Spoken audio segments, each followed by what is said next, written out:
Pemilu serentak 2024 akan digelar 4 bulan lagi. Jawa Barat menjadi daerah dengan pemilihan daftar pemilih tetap paling tinggi serta tempat pemungutan suara terbanyak di Indonesia. Selain itu ada beberapa fakta lainnya terkait dengan pelaksanaan pesta demokrasi di Jawa Barat. Pemilihan umum serentak akan digelar dalam waktu 4 bulan lagi. Sebagai salah satu wilayah yang akan menggelar hajatan 5 tahunan ini, Provinsi Jawa Barat memiliki sederet fakta tentang pemilu. Fakta pertama, Jawa Barat memiliki daftar pemilih tetap tertinggi di Indonesia dengan 35.714.901 pemilih yang terdiri dari 17.958.814 laki-laki dan 17.756.087 perempuan.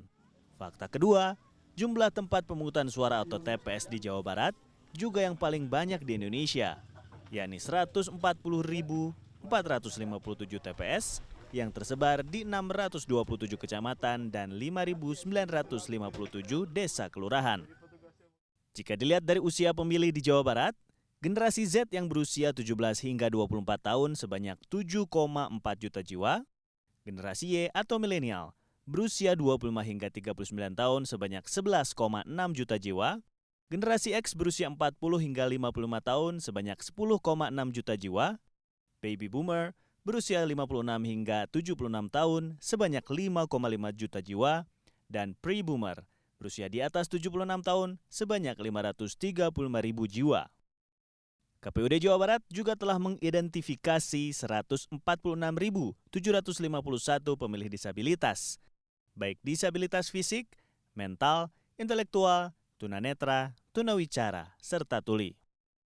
Fakta selanjutnya, jumlah caleg yang akan bersaing di Jawa Barat untuk memperebutkan 91 kursi DPR RI dari 11 daerah pemilihan ada sebanyak 1.567 caleg.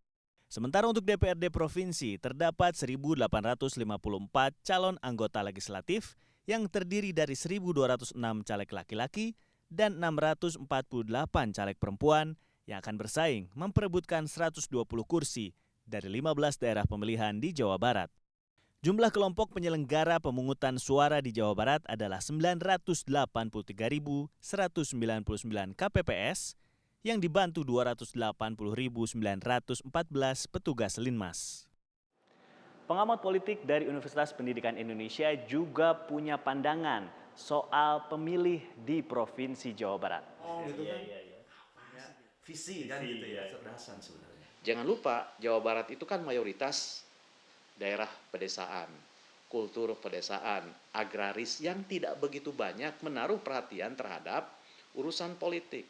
Dan mereka seperti itu, dan orang-orang dengan profil orang-orang dengan profil keterlibatan terhadap politik rendah, perhatian terhadap isu politik lemah, itu akan cenderung memilih calon yang pertama amat mudah dia kenali, yang kedua hadir dengan bahasa yang sederhana, dan ketiga memberikan contoh konkret gitu.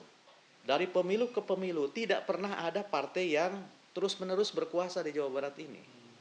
Ganti-ganti gitu loh. Pemenangnya ganti-ganti. Tetapi meskipun ganti-ganti, 4 besar raihan suara partai peraih suara Jawa Barat itu sama persis dengan 4 besar peraih suara di tingkat nasional. Jadi representasinya linear banget.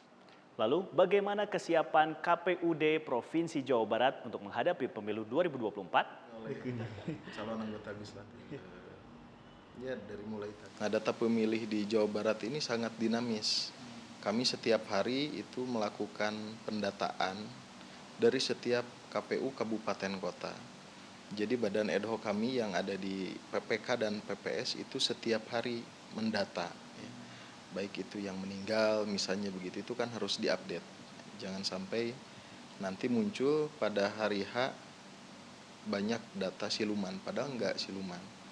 Tapi karena belum terekap secara utuh.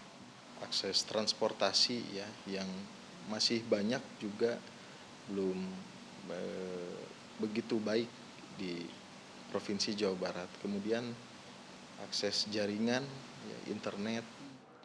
Keberhasilan pelaksanaan pemilu serentak 2024 terletak pada jumlah orang yang menggunakan hak pilihnya. Jadi pada tanggal 14 Februari 2024, jangan lupa untuk memilih. Tim Liputan CNN Indonesia, Bandung, Jawa Barat.